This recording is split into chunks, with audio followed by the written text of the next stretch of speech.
हे गाईज, आज पहा मी श्रीला घेऊन खालती मुलांसोबत खेळायला आलोय. ही आहे श्रीची फ्रेंड्स. आणि हा पहा श्री काय करतोय. श्री स्टडीला बसलाय. मुलांचे कंपास मधून सामान घेतोय काढून. खोड्या करतोय खूप.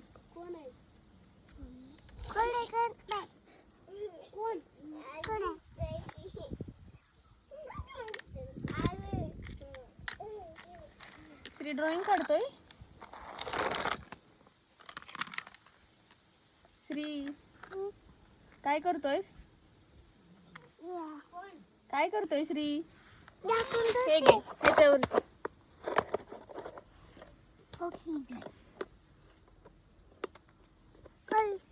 लिही त्याच्यावरती, त्या वहीवरती. हा लिही त्याने. चित्र काढ ह्याच्यावरती.